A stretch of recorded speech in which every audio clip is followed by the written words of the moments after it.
Hello everyone, की हाल चाल। मैं अजीत कुमार शर्मा, विक्ट्री कॉमर्स में आपका स्वागत है। और आज हम लोग फिर से एक बार सीटेट पेपर 2 सोशल साइंस के कुछ इम्पोर्टेंट टॉपिक के बारे में बात करने वाले हैं। जैसा कि आज का टॉपिक है हमारा ग्रामीण समाज एवं किसान, व्यापार एवं शिल्प, आधुनिक भारत, यूरोपीय कंपनियों का आगमन, भारत में कब हुआ, ब्रिटिश शासन का विस्तार, 1857 का विद्रोह, सामाजिक एवं धार्मिक सुधार आंदोलन, भारतीय राष्ट्रीय आंदोलन, भारत की स्वतंत्रता एवं विभाजन, इतिहास पढ़ाने के उद्देश्य, स्रोत आधारित इतिहास शिक्षण। यानी यहाँ पे हम पेडागोजी हिस्ट्री के टॉपिक को भी कवर करने वाले हैं, या इसके लिए हम सेपरेट से लेक्चर अपलोड करेंगे इतिहास पढ़ाने के उद्देश्य से, यानी पेडागोजी से रिलेटेड। यानी आज हिस्ट्री हम लोगों का कंप्लीट हो चुका है। इतना पढ़ लो तो सीटीईटी में आप अच्छे पेपर सॉल्व कर पाओगे। चलिए तो लेट कर बिना देर किए हुए स्टार्ट करते हैं। ग्रामीण समाज का आधार। ग्रामीण समाज का आधार किस पे था? भारत का पारंपरिक समाज मुख्य रूप से ग्रामीण और कृषि पर आधारित है। ग्रामीण समाज किस पे आधारित है? मुख्य रूप से ग्रामीण में और कृषि पर आधारित है। किसान का महत्व। किसान का महत्व क्यों है? क्योंकि किसान को समाज की रीढ़ कहा गया है, क्योंकि वही अन्न उत्पादित करता है। कृषि अर्थव्यवस्था। प्राचीन और मध्यकालीन भारत की अर्थव्यवस्था का मुख्य आधार कृषि थी। भूमि का महत्व। भूमि ग्रामीण जीवन की सबसे बड़ी संपत्ति मानी जाती थी। कृषि के प्रकार। भारत में प्रमुख कृषि फसलें गेहूं, चावल, जौ, बाजरा, दालें, कपास, गन्ना आदि थी। सिंचाई के साधन।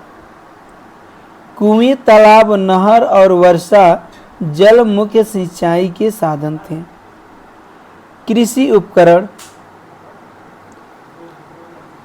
हल, बैल, फावड़ा, दरांती आदि प्रमुख कृषि उपकरण थे।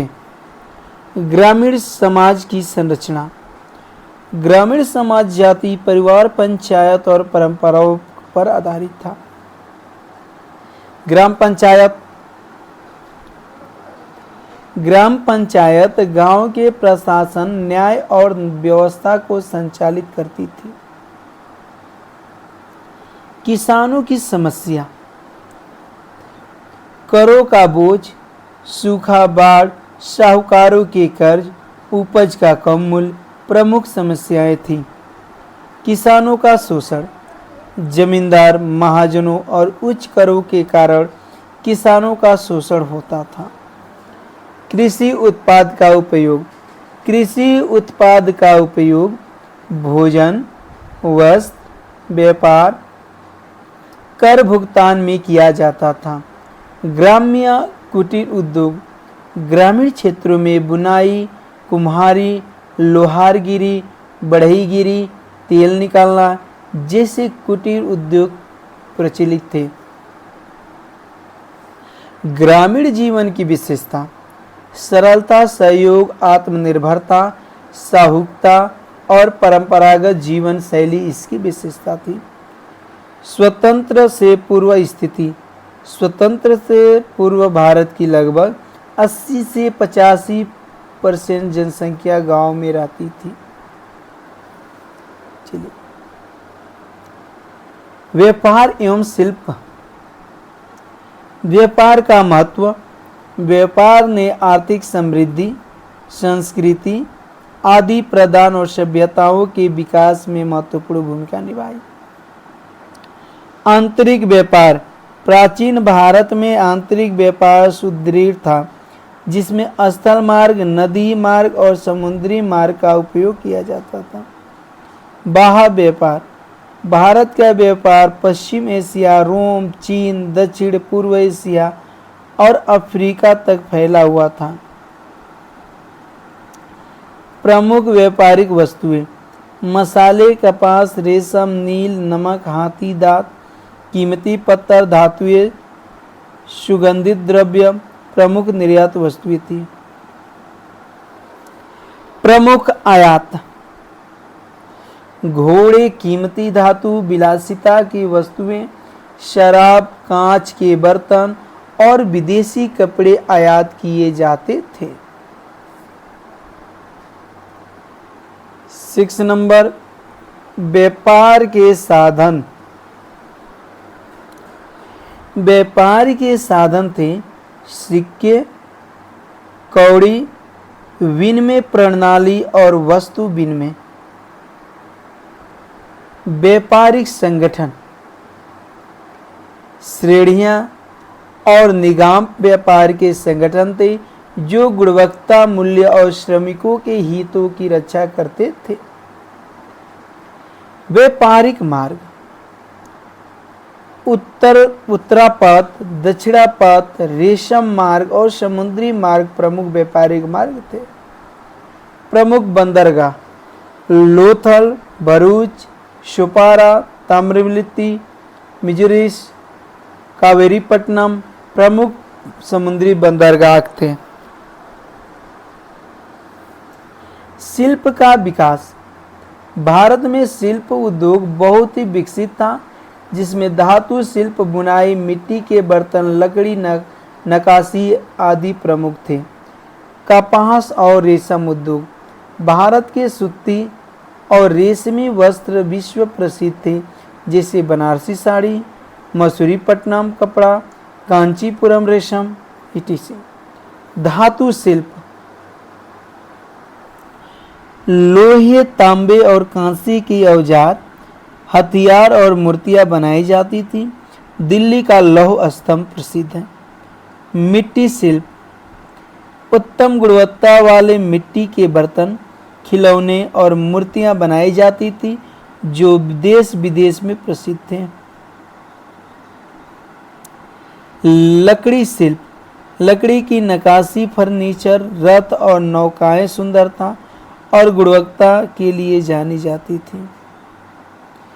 व्यापार एवं शिल्प का प्रभाव, व्यापार और शिल्प ने भारत की आर्थिक समृद्धि बढ़ाई और भारत के सोने की चिड़िया बनाने में महत्वपूर्ण योगदान था। अब यहां चलेगा आधुनिक भारत। 1757 ईस्वी से अब तक यूरोपीय कंपनियों का आगमन। चलिए देखते हैं।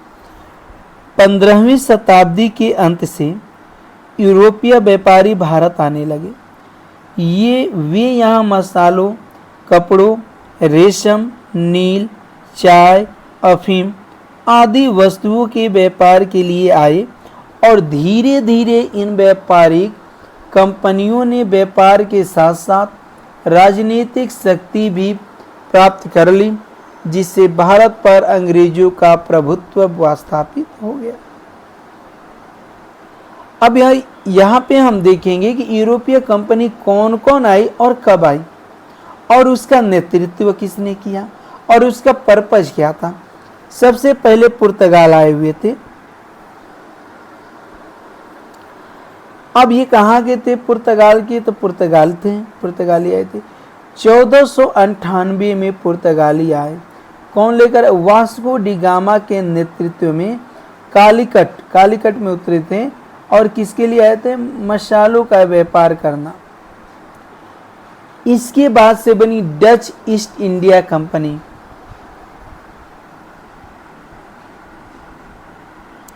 डच हॉलैंड के थे। 1602 में बना था। मछलीपट्टनम इसका स्थान था और इनका उद्देश्य था मसाले, कपड़ा, नील, चीनी का व्यापार करना। अब आए अंग्रेज ईस्ट इंडिया कंपनी, जो कहाँ की थी? इंग्लैंड की थी। 1600 में यह बनी थी। स्थान इसका था सूरत, गुजरात। भारत में व्यापार करना तथा लाभ कमाना। अब आई फ्रांसीसी ईस्ट इंडिया कंपनी कब आई थी? 1664 में, और ये पांडिचेरी में थी। व्यापार करना तथा उपनिवेश स्थापित करना। Danish east India company Denmark 1616 में। त्रांकवेबर तमिलनाडु व्यापार करना उद्देश्य था। Swedish east India company Sweden 1731 में गोवा के निकट कडलोर व्यापार करना इनका उद्देश्य था।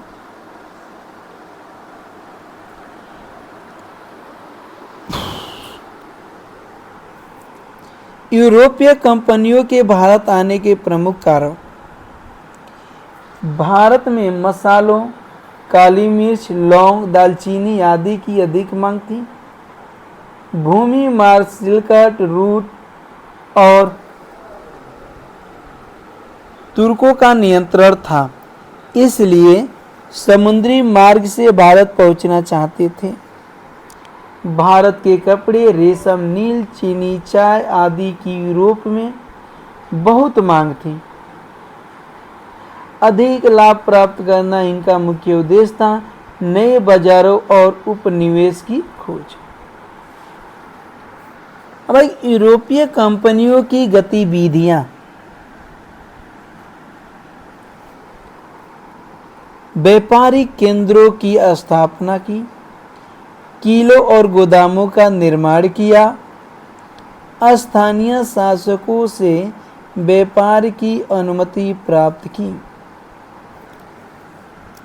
धीरे धीरे भारतीय राजनीति में हस्तक्षेप करना शुरू किया, अपनी सेनाएं बनाई और युद्ध करने लगे। अंततः अंग्रेजों ने अन्य कंपनियों को परास्त कर भारत में अपना प्रभुत्व स्थापित किया। पुर्तगालियों का आगमन 1498 ईस्वी में। वास्को डी गामा 1498 ईस्वी में समुद्र मार्ग से कालीकट पहुंचा। इन्होंने गोवा 1510 पर अधिकार किया और इसे अपनी राजधानी बनाया। पुर्तगालियों ने भारत में ईसाई मिशनरी गतिविधियां प्रारंभ की। इन्होंने दमन, दीव, बशीन आदि स्थानों पर भी कब्जा किया। अंग्रेजों ईस्ट इंडिया कंपनी का आगमन 1600 में हुआ। 31 दिसंबर 1600 ईस्वी को अंग्रेज ईस्ट इंडिया कंपनी की महारानी एलिजाबेथ फर्स्ट से चार्टर शाही अनुमति मिला। इसका पहला कारखाना सूरत में 1613 में स्थापित हुआ। बाद में मद्रास, मुंबई और कलकत्ता में व्यापारिक केंद्र स्थापित हुई। धीरे धीरे यह कंपनी भारत में सबसे शक्तिशाली बन गई। यूरोपीय कंपनियों के आगमन के परिणाम। भारत में पश्चिमी देशों का संपर्क और व्यापार बढ़ा। भारतीय अर्थव्यवस्था और समाज पर गहरा प्रभाव पड़ा। अंग्रेजों ने व्यापार के बहाने राजनीतिक शक्ति प्राप्त की। 1757 ईस्वी की प्लासी की लड़ाई में अंग्रेजों की विजय के बाद भारत पर उनका प्रभुत्व स्थापित हुआ। अंततः 1897 ईस्वी तक अंग्रेजों ने पूरे भारत पर अपना शासन स्थापित कर लिया। यूरोप से भारत आने का समुद्री मार्ग खोजने वाला वास्को डी गामा 1498 ईस्वी में था। अंग्रेजी ईस्ट इंडिया कंपनी की स्थापना 31 दिसंबर 1600 में हुई थी।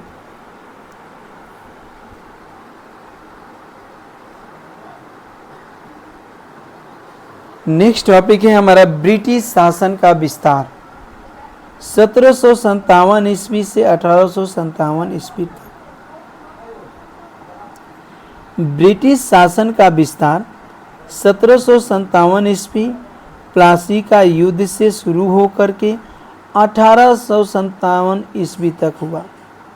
ईस्ट इंडिया कंपनी ने युद्ध, संधि, कूटनीति, लापसनी और प्रशासनिक सुधारों के माध्यम से भारत में अपना साम्राज्य स्थापित किया।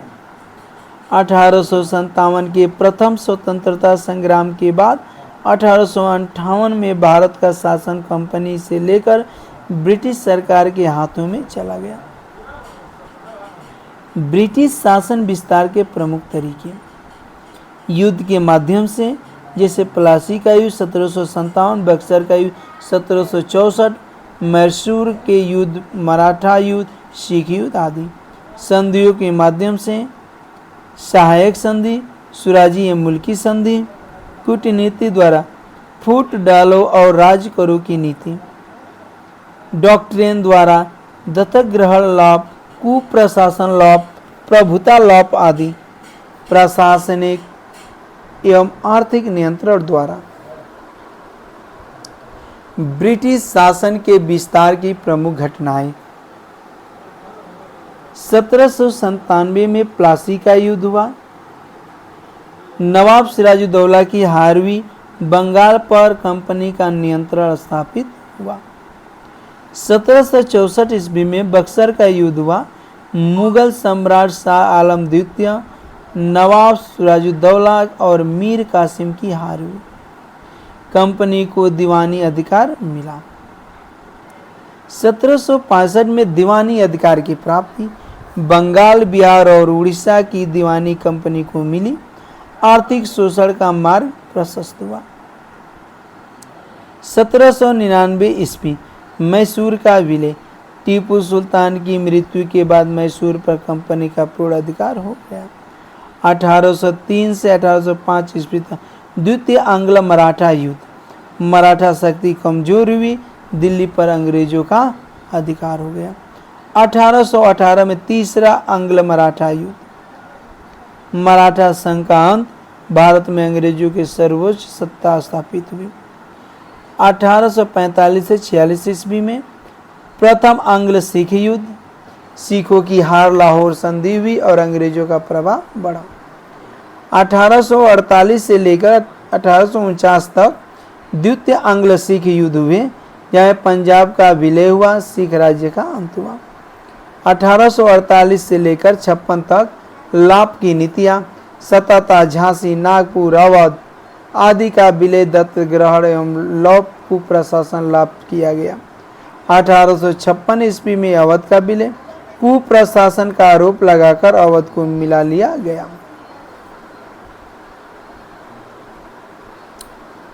अब इसका परिणाम क्या आया? भारत राजनीतिक रूप से एकीकृत हुआ। भारत के प्रारंभिक शिक्षा और व्यापार में भारी क्षति पहुंची। अंग्रेज ने भारत की आर्थिक संपदा का शोषण किया। कृषि पर अत्यधिक करों का बोझ पड़ा। किसान गरीब हुए। नई प्रशासनिक, न्यायिक, शैक्षणिक व्यवस्थाओं की शुरुआत हुई। रेल, डाक, तार, सड़क और आधुनिक साधनों का विकास हुआ। सामाजिक और धार्मिक सुधार आंदोलन को बल मिला। 1857 का प्रथम स्वतंत्रता संग्राम ब्रिटिश शासन के विरुद्ध असंतोष का परिणाम था।